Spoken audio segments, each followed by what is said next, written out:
જય દ્વારિકાધીશ। આજે હું તમારી સાથે શેર કરીશ ક્રિસ્પી ગાર્લિક પોટેટો નગેટ્સ। તો બારે મળતા મકેન્સ જેવા જ નગેટ્સ બનાવવા માટે 4 મોટી સાઈઝના બાફેલા બટેકાની છાલ કાઢી લીધી છે। એક બાઉલની અંદર ગ્રેટર રાખી બટેકાને છીણી લઈએ। 10 થી 12 જેટલા મરીને વાટી લઈએ।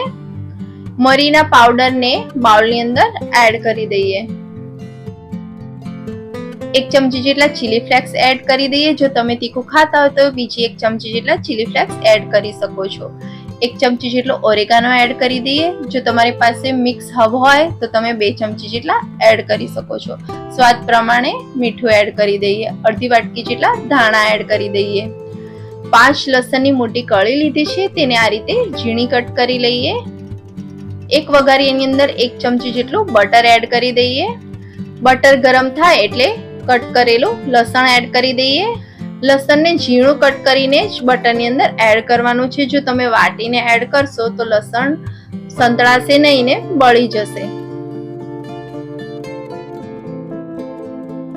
તો લસણ બરાબર સંતળાઈ ગયું છે, તો બાઉલની અંદર એડ કરી દઈએ।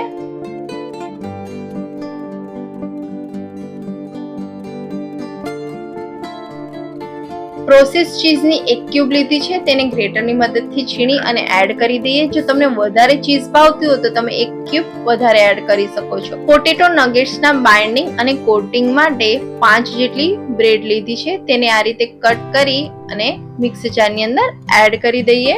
મિક્સરની અંદર ગ્રાઇન્ડ કરી લઈએ તો બ્રેડ ક્રમ્સ બનીને તૈયાર છે। 4 ચમચી જેટલા બ્રેડ ક્રમ્સ એડ કરી બધી જ વસ્તુને હાથની મદદથી મિક્સ કરી લઈએ। બ્રેડ ક્રમ્સની જગ્યાએ કોર્નફ્લોર પણ એડ કરી શકો છો।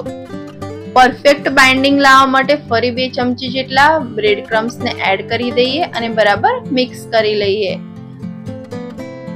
તો તમે જોઈ શકો છો કે બ્રેડ ક્રમ્સ એડ કરવાથી આ રીતનો ડ્રાય લોટ બંધાઈ ગયો છે અને હાથમાં થોડોક પણ ચોંટતો નથી। નગેટ્સને રોલ કરી અને ફોલ્ડ કરવાનું છે। તમને જેવો શેપ પસંદ હોય તે રીતે તમે કરી શકો છો। અહીંયા હું બટર પેપરની ઉપર લોટનો રોલ બનાવી બટર પેપરને એક સાઈડથી ફોલ્ડ કરી આ રીતે ટ્રાયેંગલનો શેપ આપી દઉં છું। આ જ રીતે બીજી સાઈડથી બટર પેપરને ફોલ્ડ કરી ટાઈટલી દબાવી અને ટ્રાયેંગલનો શેપ આપી દઈએ। જો તમને પસંદ હોય તો તમે રાઉન્ડ શેપ કાં તો સ્ક્વેર શેપ આપી શકો છો, તો તમે નગેટ્સનો શેપ પણ આપી શકો છો। તો ટ્રાયેંગલનો શેપ બનીને તૈયાર છે। તો બટર પેપરની મદદથી આ રીતે ટાઈટલી ફોલ્ડ કરી લઈએ। 2 કલાક માટે ફ્રીઝરમાં સેટ થવા મૂકી દઈએ। આ રીતે ફોલ્ડ કરી એરટાઇટ બેગમાં મૂકી 1 થી 2 અઠવાડિયા માટે ફ્રીઝરની અંદર તમે મૂકી શકો છો, સેજ પણ બગડશે નહીં। એક બાઉલની અંદર 1 ચમચા જેટલો જુવારનો લોટ એડ કરી દઈએ। મેં અહીંયા મેંદો કે કોર્નફ્લોર યુઝ નથી કર્યો। જો તમારી પાસે જુવારનો લોટ ના હોય તો તમે કોર્નફ્લોર, મેંદો કે ઘઉંનો લોટ યુઝ કરી શકો છો। અડધી ચમચી જેટલું મીઠું એડ કરી દઈએ। થોડું પાણી એડ કરી ઘાટી નથી રાખવાની, એકદમ પાતળી સ્લરી બનાવી લઈએ અને સ્લરી આ રીતે બનાવી અને આને સાઈડમાં મૂકી દઈએ।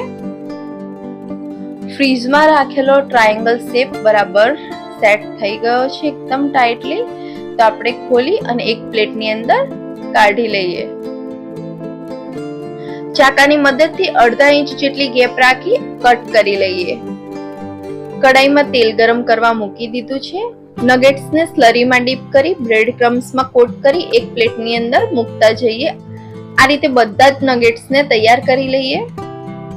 આ રીતે ફ્રીજમાંથી રોલને કાઢી કટ કરી સ્લરીમાં ડીપ કરી બ્રેડ ક્રમ્સમાં કોટ કરી અને તરત જ તળશો તો તેલની અંદર નગેટ્સ ખુલી નહીં જાય। નગેટ્સને આ રીતે બ્રેડ ક્રમ્સમાં કોટ કરી એરટાઇટ ડબ્બામાં 1 થી 2 અઠવાડિયા માટે ફ્રીઝરમાં રાખી શકાય છે।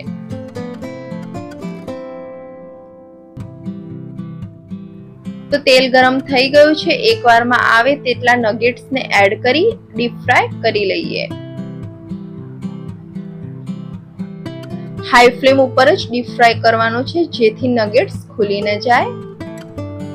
જો તમને મારી રેસીપી પસંદ આવી હોય તો લાઈક કરજો, શેર કરજો અને સબસ્ક્રાઇબ કરવાનું ભૂલતા નહીં। તો તમે જોઈ શકો છો કે નગેટ્સનો કલર એકદમ ગોલ્ડન આવી ગયો છે અને બરાબર તળાઈ ગયા છે। તેને એક પ્લેટની અંદર કાઢી લઈએ। મકેન્સ જેવા ચીઝી ગાર્લિક પોટેટો નગેટ્સ બનીને તૈયાર છે. આ રેસીપી એક વખત જરૂરથી ટ્રાય કરજો.